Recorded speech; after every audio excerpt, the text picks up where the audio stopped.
जय परमेश्वर, जय परमेश्वर। तमाम जहान के हिंदू मुसलमान साधु संत और पंडित फकीर और मुल्कों मुल्कों के राजा महाराजा और सातों आठों भलायतों और सब भलायतों के बादशाह और दीगर अंग्रेज वगैरह को मैं सात अनूपदास हाथ जोड़ के अर्ज करता हूँ कि दुनिया में ये जितने भी खराबियां और कम उम्र में जो मौतें होती है और हिंदुस्तान के बनियों के राक्षसी पाप से होती है, जिसका जिक्र सात अनूपदास लिखी किताब जगत हित कहानी में किया है, उसको जरूर जरूर पढ़े और अपनी अपनी औलाद बचाने के लिए बंदोबस्त करे, ताकि सब संसार का भला हो, ताकि सब जीवाजुन पड़ी रहे। जय परमेश्वर, जय परमेश्वर। बड़ाऊ किताब मुफीद आम मौसुम व जगत हितकारनी तसनीफ सात अनूपदास मुतवतन मुल्क मारवाड़। यह जगत हितकारनी जिसको श्री अनूपदास प्रिंटिंग प्रेस सावनी अरमपुरा में छाप के प्रसिद्ध किया, तारीख 17 अप्रैल सन 1909 और विशास बुद्धि 12 संवत 1965। जय परमेश्वर। श्री जगत हित कहानी लतमाश। यह किताब मैंने फायदा आम के वास्ते बमेहनत तमाम और बहुत से रुपया खर्च करके तैयार की है। इस वास्ते सब सज्जनों से यह प्रार्थना है कि इस किताब को तमाम बकमाल बहरूप बगौर तमाम पढ़े और सोचे समझे और इन बनियों के जाल से बचे।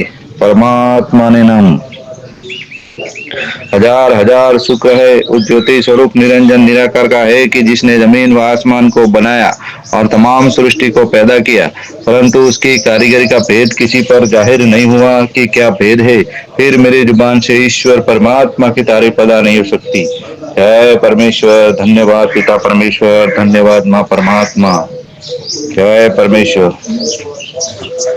कल 3 पेज भेजा था आज और 3 पेज भेज रहा हूँ, उसको जरूर जरूर सुनना और अपनी अपनी औलाद बचाने के लिए बंदोबस्त करो, ताकि इन सौदागरन का पाप संसार में से मिट जाए तो सबकी औलाद को सुख प्राप्त होवे।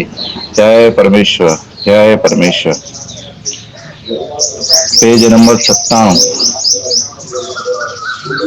जब आदमी पूरी उम्र पाके मरता है वो परमेश्वर की कुदरत है, और जबकि राक्षसी पाप से बीमार होता है तो अच्छा नहीं होता है, चाहे फकीर साधु कितना ही हाथ उसके ऊपर क्यों ना फेरे। तो यह बात दुनिया में भी कहते हैं। Page number 97। जय परमेश्वर। कि मरा हुआ किसी से जिंदा नहीं होता है। सो यह तो जब से बेईमान लोग राक्षस विद्या का पाप चलाते हैं, जब कच्ची उम्र में मरते हैं, और जो एक दिन भी कम हुए और बुढ़ा हुए तो उसको दुनिया को भुलाने के वास्ते उसके नाम का पाप छोड़ देवे। जब यह कहने लगते हैं कि एक दिन मालिक के कर का कमती है, इससे नहीं मरा। और जो जवानों को या कच्ची उम्र में लोग बच्चों को मार देते और उन फकीरों के ऊपर कोई साधु फकीर हाथ फेरे, बच्चों को मार दे और फिर उनके ऊपर कोई साधु फकीर हाथ फेरे कि जिसके नाम का पाप छोड़ देवे तो वो जिंदा हो जाए, और जिसके नाम का पाप नहीं छोड़े तो वो जिंदा नहीं होवे। तो साधु फकीर को करामती जानते और फिर उसकी तारीफ करते हैं कि फलाना साधु के हाथ फेरने से जिंदा हो गया, और यह ख्याल नहीं करते हैं कि यह पाप है, क्योंकि जो पाप को छोड़ देवे सब तो जिंदा हो जावे, और पाप को नहीं छोड़े तो जिंदा नहीं हो।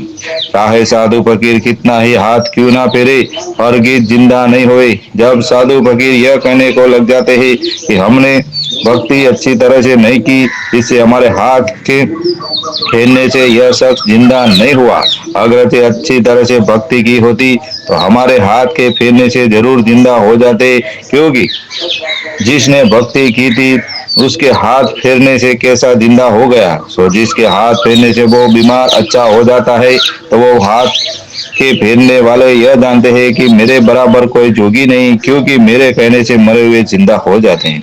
और यह ख्याल नहीं करते हैं कि यह पाप है कि जो कच्ची उम्र में मर जाते, और जो कि पूरी उम्र पाके मरता है वो जिंदा नहीं होता है, और जो कि कच्ची उम्र में मरता है वो जिंदा हो जाता है। और जो कि कच्ची उम्र में किसी ने राक्षसी विद्या के पाप से मार के और हमारे सिधाई बढ़ा के हमारे मराने के वास्ते तो किसी ने राक्षसी पाप नहीं चलाया है, क्योंकि मालिक ने तो सबको पूरी उम्र दी है।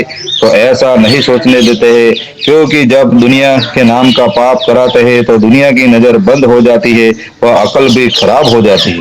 कि जो शराब का दूध सूझता है और गोश्त का गुड़ सूझता है और पानी का घी सूझता है, और ऐसा भी करके दिखला देते हैं कि जो पानी होए तो उसको घी करके करके दिखला देवे और मिश्री का नमक करके दिखला देते हैं। इसी तरह से अनेक पर्चे दुनिया को करके दिखला देते हैं और उसी तरह से साधुओं को भी दिखला देते हैं, जिसे मालिक को ही भूल जाते हैं। और शनिचर ने ऐसे ऐसे पर्चे वगैरह से सब राजा बादशाहों को वाकिफ किया कि ऋषिवरों को और साधु फकीरों को कुछ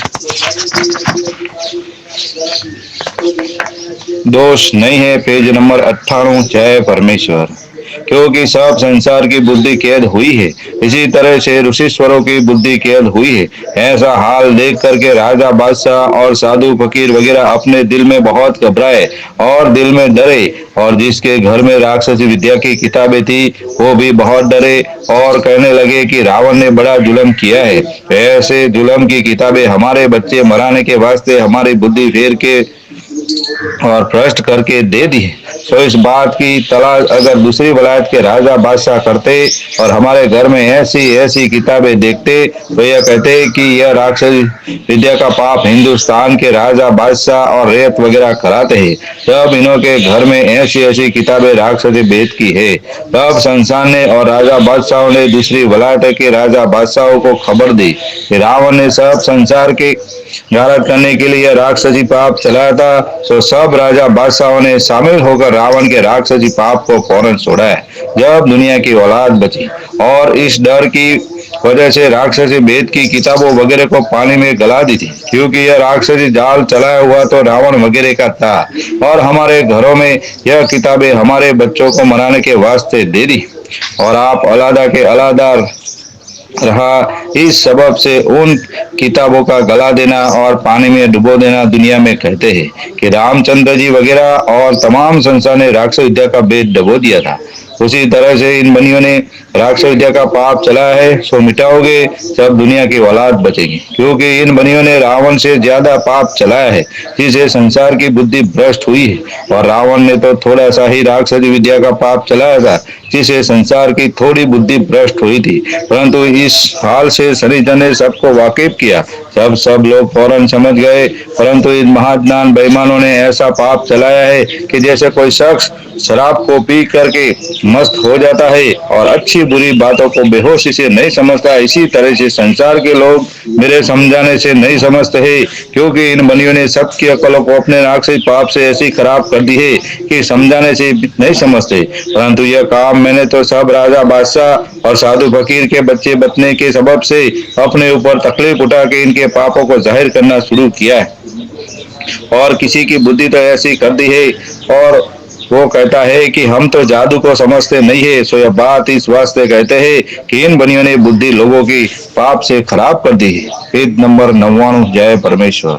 और मैं बहुत कुछ समझाता हूँ कि राक्षस विद्या और काफिर विद्या और जादू चाला और कल्लू काल, यह तो बनियों ने नाम रख दिए हैं। असल में तो यह संसार के नाम का पाप कराते हैं। जब पाप जमीन को और सूरज को, चंद्रमा को और मेघ को लग जाता है तो आदमी की तो कौन चलाई है। और मैं बहुत समझाता हूँ कि यह पाप कराते हैं, परंतु फिर भी कोई नहीं समझता है। सो तो आए बरस काल और ग्रहण पड़ने का और रोगचाला और मरी पड़ने का टिप्पणों में सुनाते हैं। जब रावण हरणाकशक के वक्त में संसार के लोग कहते थे कि पाप लग जाता था और मेरे को और मौत को सहारे की दी, उसी तरह पर ख्याल करो कि अब भी पाप लग जाता है।